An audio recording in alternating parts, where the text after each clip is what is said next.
Saviez-vous qu'en République démocratique du Congo, les personnes d'origine étrangère possédant des concessions foncières sont des locataires de l'État de manière renouvelable tous les 25 ans et payables annuellement? La RDC a ses lois et ses règlements en matière d'occupation du domaine foncier.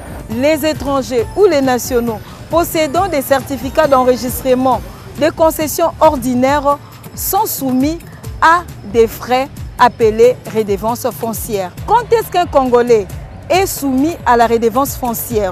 Un concessionnaire ordinaire peut-il perdre sa concession? Quand est-ce qu'un étranger peut perdre son immeuble? Qu'est-ce qu'une redevance foncière?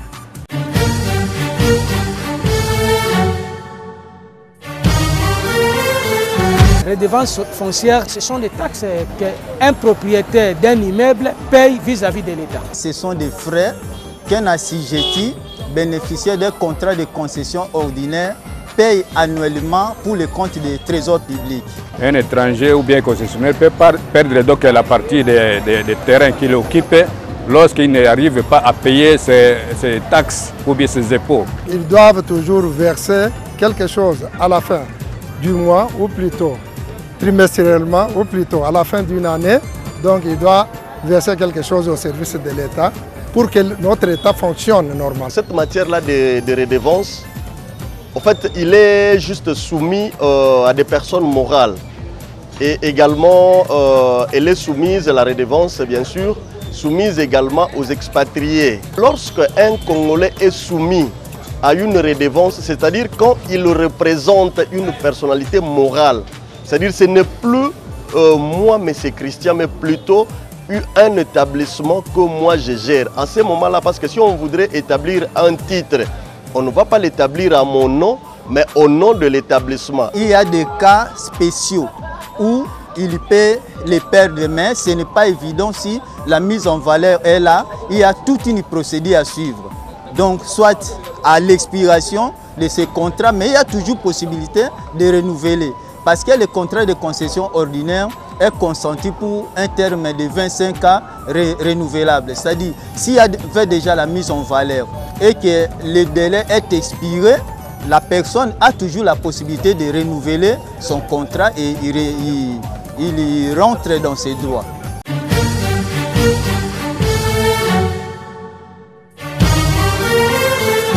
Qu'est-ce qu'une redevance foncière? Qui sont concernés par cette loi? Qui doivent en principe la payer?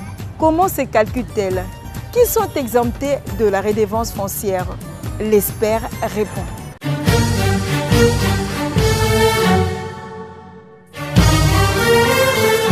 La redevance est l'acte par lequel l'État reconnaît, aux conditions qu'il fixe bien sûr avec le concessionnaire, le droit de jouissance et les frais à payer par rapport à ce droit de jouissance. En termes simples, lorsque vous êtes concessionnaire ordinaire, vous êtes assujetti à la redevance. La redevance, c'est une autre forme de loyer. Le loyer, c'est par rapport au contrat de location, mais la redevance, c'est par rapport au contrat de concession ordinaire ou des concessions amphithéotiques. Ne paye la redevance que le concessionnaire ordinaire, le concessionnaire amphithéotique. Le Congolais qui est concessionnaire perpétuel, il n'est pas assujetti à la redevance parce qu'il est supposé que, c'est ça l'avantage de notre loi foncière, le Congolais concessionnaire perpétuel, il vit sur la terre de ses ancêtres, il n'a pas besoin de payer la redevance. Mais lorsque vous êtes un Congolais avec une société, une entreprise, vous êtes soumis à cette redevance parce que vous êtes sous le régime d'une concession ordinaire ou d'une concession amphithéotique. Et la redevance se calcule de la même manière que le loyer, mais à la différence que la redevance se paye un peu plus cher parce qu'on catégorise les mètres carrés, le prix de référence différemment, et puis on catégorise aussi les rangs différemment. La redevance se paye le 3 premiers mois de l'année. C'est un peu comme l'impôt. Si le 3 premiers mois, vous n'avez pas payé la redevance sur concession ordinaire, vous êtes assujetti à une autre forme de frais supplémentaires sous forme de pénalités Et quand vous êtes pénalisé, c'est du fait que vous n'avez pas déclaré le premier mois, vous n'avez pas payé la redevance pendant les 3 premiers mois. Et donc, après, quand vous payez au 5e mois ou au 6e mois, vous êtes soumis aux pénalités comme les impôts. Un étranger, lorsqu'il occupe un fonds ici chez nous, dans la République démocratique du Congo, il n'est pas concessionnaire perpétuel. Il est concessionnaire ordinaire. Par conséquent, il est soumis à la redevance. Chaque année, la personne est appelée à payer la redevance et à déclarer. Parce que notre système, ne l'oublions pas, est déclaratif. C'est chaque année que vous devez dire, monsieur le conservateur en chef, je suis porteur d'un titre X sur une superficie Y et je voudrais payer mes loyers. Vous déclarez ce que vous avez comme concession. Quand vous êtes concessionnaire ordinaire, ce n'est plus le loyer, vous payez la redevance. Et lorsque vous êtes une entreprise ou une personne morale, vous êtes assujetti aussi à la redevance, vous payez chaque année la redevance.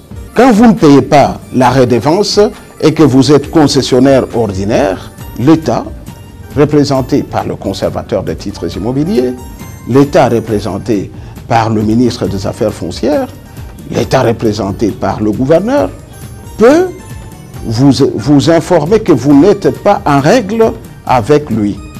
Et il vous accorde un délai. Dépassez ce délai, l'État retire cette concession. Parce que vous êtes soumis à un contrat de concession ordinaire avec obligation au 2e article de payer la redevance annuelle. En cas de cumul de non-paiement, on vous met en demeure comme concessionnaire ordinaire. Parce que vous devez être en règle vis-à-vis des obligations et des clauses de votre contrat. En cas de cumul, le conservateur a le devoir. Il ne retire pas le terrain comme il le veut. On doit vous mettre en demeure. On doit vous rappeler à l'ordre. Vous devez revenir vers l'administration pour payer vos redevances. Et une fois que vous n'avez pas payé parce que vous êtes mis en demeure, c'est à ce moment-là qu'il vous notifie la non-reconduction de vos droits de concession. La loi lui donne l'autorisation d'accorder ce terrain à quelqu'un d'autre qui sera capable de payer les redevances ou les loyers. Un bien ou un titre de propriété qui est logé dans une banque comme garantie de l'hypothèque, ce titre-là est aussi soumis à la redevance parce que c'est le titre qui vaut. Ce n'est pas le fait que le titre est en train d'être dans une transaction financière que le contrat n'existe pas. Le contrat continue à exister et de ce fait, le concessionnaire est appelé à payer la redevance comme s'il détenait son propre titre à la maison. Un citoyen de nationalité étrangère, il est soumis à un contrat de concession ordinaire. Et donc, s'il ne paye pas les loyers, s'il ne paye pas les redevances, c'est comme partout ailleurs. Posez des questions à ceux qui ont habité ailleurs. Ils vous diront, j'ai perdu ma maison du fait que je ne payais pas mes redevances. Ici, chez nous, que l'on constate quelqu'un qui a un contrat de concession ordinaire pendant 10, 15, 20 ans et qui ne paye pas les redevances, et l'État est là, l'État n'agit pas. Mais vous savez, dans ces conditions, l'État peut récupérer ce terrain. Quelqu'un qui est soumis à la redevance, il a certainement la redevance sur la concession ordinaire, à réaliser une mise en valeur. Et c'est à ce moment-là que vous apprenez qu'on a pris la maison de quelqu'un. Nous, on a pris la concession ordinaire, on l'a récupérée parce que la personne concessionnaire ordinaire n'était plus capable de payer les redevances, a fait montre d'une négligence notoire pour payer la redevance. La redevance doit faire partie des recettes importantes de notre État, de notre République. On peut être exempté d'une redevance. Pour être exempté, il faut une décision du ministre des Finances. C'est la seule autorité compétente pour vous accorder l'exemption, c'est-à-dire pour dire que vous êtes assujetti au paiement de la redevance, mais au nom de l'État congolais, je vous exonère. Et l'exonération est constatée par un arrêté, par un acte pris par le ministre des Finances. Donc, on peut être exempté. Même les églises parfois sont exemptées. Mais malheureusement, certaines églises, avec une exemption, une exonération de 2 ans ou de 3 ans, et certaines églises continuent à se faire prévaloir des exonérations, une exonération à un délai. En cas de cumul de non-paiement, vous êtes concessionnaire ordinaire, vous venez de passer 5 ans, 6 ans, 10 ans sans payer. Les jours que vous revenez payer, vous payez les 5 dernières années. Parce qu'on suppose que l'État avait l'obligation de recouvrer pendant que vous ne payez pas. Et si l'État n'a pas recouvré, vous venez payer les 5 dernières années, selon la loi, avec pénalité. Mais si à l'expiration d'un contrat de concession ordinaire, on se rend compte que vous n'avez pas payé depuis 15 ans, l'État peut retirer le contrat de concession et l'État peut décider de ne plus le renouveler. Et à ce moment-là, les gens disent il y a des problèmes, mais le problème c'est du fait que vous n'avez pas respecté les clauses de votre contrat. C'est pourquoi il est toujours suggéré que lorsque vous êtes porteur d'un contrat foncier, il faut le lire, il faut le comprendre.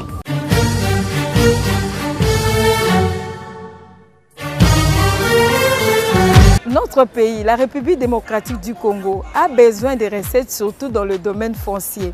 Les nationaux possèdent un certificat d'enregistrement de concession perpétuelle car ils doivent jouir de la terre de leurs ancêtres. Tandis que les étrangers ou des personnes morales telles que les entreprises, des sociétés ont les certificats d'enregistrement des concessions ordinaires et ils ont l'obligation de payer annuellement la redevance foncière. À l'issue du non-paiement de cette redevance, le domaine revient à l'État congolais. Merci pour votre attention et à la prochaine.